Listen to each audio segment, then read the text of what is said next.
जानते हैं जग जाहिर आप लोगों के लिए लेके आता है खास खबर।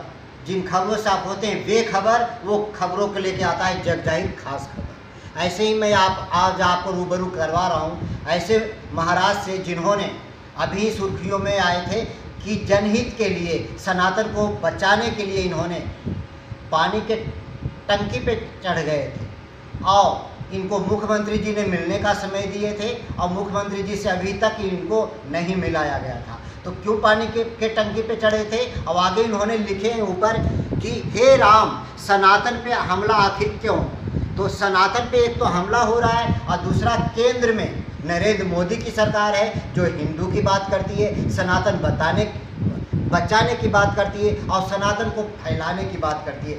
धर्म को, जहाँ धर्म की बात है, इसी को लेकर के वोट बैंक भी बनाने काटते कि भाई हिंदुओं को परसों से मांग थी राम मंदिर की, तो राम मंदिर एक की ओर बढ़ रहा है, दूसरे संत महाराज को मंदिरों को तोड़ा जा रहा है, संतों पे हमला हो रहा है। आखिर क्यों? आइए जानते हैं संत महाराज से। बड़े दुख की बात है कि वर्तमान समय के अंदर संतों के ऊपर अत्याचार हो रहे हैं, मंदिरों के रास्ते बंद किए जा रहे हैं, बड़े बड़े आश्रमों को हटाया जा रहा है, कहीं तो अल्पसंख्यक विभाग की भूमि बता के हटाया जा रहा है, कहीं अल्पसंख्यक विभाग की भूमि बता के हटाया जा रहा है, तो कहीं वक्फ बोर्ड की भूमि बता के हटाया जा रहा है। हमारा बाड़मेर जिले के मगरा क्षेत्र में वर्षों पुराना आश्रम, जिले का एकमात्र वृद्धा आश्रम नियमानुसार संस्था की तरफ से चलाया जा रहा था, लेकिन भूमाफियाओं और बाड़मेर प्रशासन के कुछ भ्रष्ट अधिकारियों और कर्मचारियों की मिलीभगती से हमारे आश्रम को,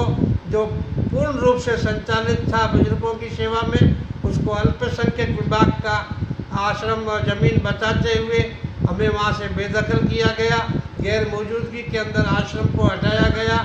इसके लिए हम बड़े परेशान और प्रताड़ित हैं और पिछले 2-2.5 वर्षों से राजस्थान के पक्ष और विपक्ष के सभी सांसदों, सभी विधायकों, पूर्व विधायकों तक की मैं न्याय की गुहार लगा चुका हूँ, लेकिन कहीं कोई सुनवाई नहीं हो रही है।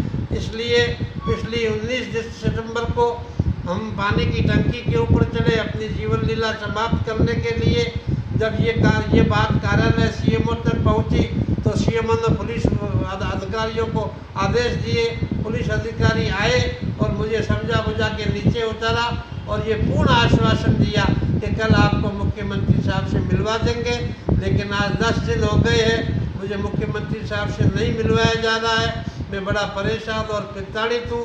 अगर मुझे मुख्यमंत्री साहब से नहीं मिलवाया गया तो हमारी संतों के सानिध्य में, महिला शक्ति के सानिध्य में एक आक्रोश यात्रा का शुभारंभ किया जाएगा, जो पूरे प्रदेश के सभी जिलों और तहसीलों में जाएगी और जन जागरण अभियान चलाएगी। और सीएम साहब ने अगर न्याय न दिया तो मुझे प्रत्येक सनातनी न्याय देगा, प्रत्येक भारतवासी न्याय देगा, आश्रम भी बनेगा और मेरे साथ न्याय भी होगा। मैं आप सबके माध्यम से मुख्यमंत्री महोदय से ये निवेदन करना चाहता हूँ कि मुझे न्याय प्रदान किया जाए और मेरी उचित मांगों को सुना जाए और उन मांगों को पूर्ण किया जाए। इतिहास गवाह है, जब जब संतों ने सत्ता के खिलाफ की लड़ाई लड़ी है तो उन्हें न्याय मिला है। उदाहरण है अतीत और पूर्व प्रधानमंत्री इंदिरा गांधी।